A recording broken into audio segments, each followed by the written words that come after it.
মুহতারাম হাজরিন, আমি আপনারা সামনে যে বিষয়টা আলোচনা করতাম চাই, বিষয়টা হইল মরণ।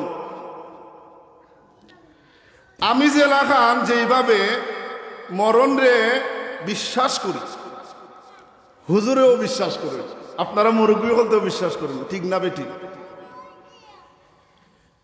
সমস্ত নবী, সমস্ত রাসূল এবং সমস্ত নবী রাসূলের উম্মতরা যেমনি ভাবে মরণ রে, মৃত্যুকে ভয় করে, ঠিক তেমনি ভাবে মুসলমানরা, যারা বেদিন, যারা কাফের কুফার ইহুদি খ্রিস্টান বেঈমানরা, তারাও মরণকে বিশ্বাস করে। ঠিক আছে না মুরব্বী চাচা? প্রত্যেকেই মরণকে বিশ্বাস করে, কিন্তু কোন সময় মরমু কারো জানা আছে? কথা কোন জানা আসেনি? না, জানা নাই কখন মারা যাবে, কিন্তু মরমুদে এই কথা খান সত্য। মুহতারাম হাজরিন, এই দুনিয়ার মায়া, এই দুনিয়ার চিজ আজমা আমারে আপনাকে ত্যাগ করা লাগবে। এই কথাটুকুন আপনি যেভাবে বিশ্বাস করেন, আমিও বিশ্বাস করি, ইহুদি খ্রিস্টান বেঈমানরাও বিশ্বাস করে। কিন্তু আমার আপনার দিকে তাকাইলেন, আমার আপনার দিকে খেয়াল করলেন, বোঝা যায় না যে আমি আপনি দুনিয়া থেকে বিদায় নিব। ঠিক আছে না মুরব্বী? কিছু মানুষে মুসলমানদের ঘরের মুসলমানরা দেখলে ওই বোঝা যায় না বেটা মারা যাইব। শিব করতে করতে, ক্লিন শিপ করতে করতে, এ বেঈমান না হিন্দু না মুসলমান তার কোনো পরিচয় নাই।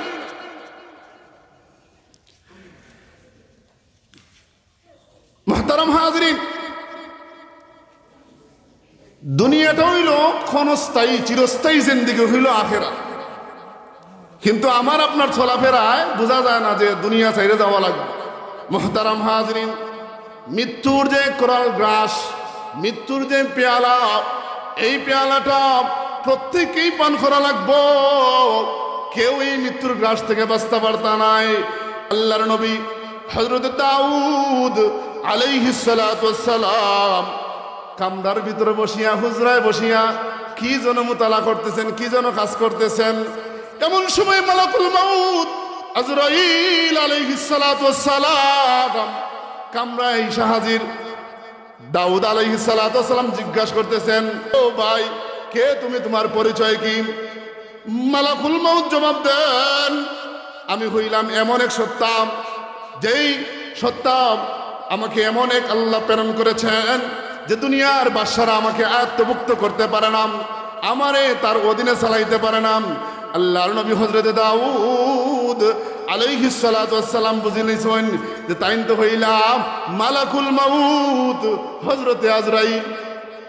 আল্লাহর নবী নানি দাউদ আলাইহিস সালাম, আল্লাহর নবী নানি বুঝিলেছেন, তাইন তো মালাকুল মাউত হইল। ও ভাই আজরাইল, আমি তো, তুমি এমন টাইমে আইছো, আমার তো কোনো প্রস্তুতি নাই, তুমি এমন সময় আইছো রে ভাই। এমন সময় মালাকুল মাউত হযরত আজরাইল দাউদ আলাইহিস সালাতু ওয়াস সালামকে বলতেছেন, ও আল্লাহর নবী দাউদ, আপনার অমুক সাথী কোথায়? আপনার অমুক প্রতিবেশী কোথায়? আপনার অমুক ভাই কোথায়? অমুক বোন কোথায়? কইলা মারা গেছেন, ইন্তেকাল করছেন। কইলা আল্লাহর নবী হযরত দাউদ, শুনো রে, ওই বান্দা হল যে দুনিয়া থেকে মারা গেছে, তোমার হইয়া মারা গেছে না হঠাৎ মারা গেছে? কইলা হঠাৎ মারা গেছে। ও আল্লাহর নবী দাউদ, তাহলে কেন তুমি এই হঠাৎ যে তারা মারা গেছে, এই মারা যাওয়া থেকে কেন শিক্ষা গ্রহণ করলে না? কেন শিক্ষা গ্রহণ করলে না যে তোমাকেও একদিন হঠাৎ মারা যাওয়া লাগবে, হঠাৎ মারা যাওয়া লাগবে? এজন্য একজন কবি বলেন, মৌত কাসিন কুল্লু নাসিন শারিবু, মৌত কাসিন কুল্লু নাসিন শারিবু, কবর বাইতিন কুল্লু নাসিন দাখিলু, কবর বাইতিন কুল্লু নাসিন দাখিলু। মৌতের যে একটা পেয়ালা, এই পেয়ালা সবাইকেই পান করতে হবে। এবং খবর নামও যে একটা ঘর, মুরব্বী, সবাইরও ওই খবরে যাওয়া লাগবে। তো খবরে যাওয়ার আগে আগে মৌতের সামানা, কবরে যাওয়ার আগে খবরের সামানা জোগাড় করার দরকার আছে না নাই? আসেনি? কবরের সামানা যদি জোগাড় করতে চাইন তে তো বাচ্চারে মাদ্রাসা দিতা, বাচ্চারে খানো দিতা, এই হিফজুল কোরআন নুরানি মাদ্রাসা দিতা, দিলে ওই বগিতা ফায়দা, দিলে আমরার মতন মেসা বইবা, হুজুর হইবা, ওইয়া নামাজ পড়াইবা, দোয়া দরুদ করবা, কবর যখন দুনিয়া থেকে বিদায় নিবা কবরের পাশে উবাইয়া দোয়া করবা, কোরআন তেলাওয়াত করবা, এখন ঠিক না বেঠিক? তেম মাদ্রাসার বাচ্চান দেওয়ার দরকার আছে না নাই? খুব ভালো লাগে মাদ্রাসার দেখি, আলহামদুলিল্লাহ। পরিবেশটা তো আরো ভালো লাগে, এই পরিবেশটা দেখিয়া খুবই ভালো লাগে। মাদ্রাসার নুরানি ছাত্র ফলতে যে সুন্দর পরিদর্শন করছে, ভাল লাগছে না মুরব্বী?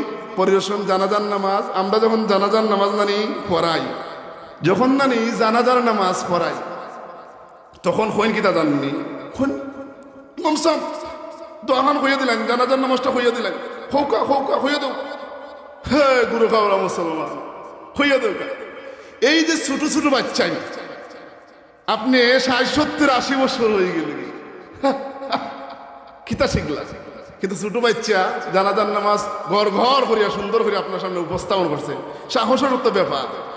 আপনার পেটের বার আমারও বার হইতো না কালিমা, কিন্তু দেখছেন ছোট ছোট বাচ্চেন, আলহামদুলিল্লাহ সুম্মা আলহামদুলিল্লাহ। জন্য তাহা অবস্থায় আমার যদি ফুয়া থাকে তো ফুয়া দিতাম মাদ্রাসা, যদি ফুয়া না থাকে তো নাতি থাকে তো নাতি দিতাম, নাতিন দিতাম, দিব না ইনশাআল্লাহ, হৌকা ইনশাআল্লাহ দিব আমরা মাদ্রাসার তালবা, মাদ্রাসাত সন্তান দিমু, মাদ্রাসার দিন হিকাইমু।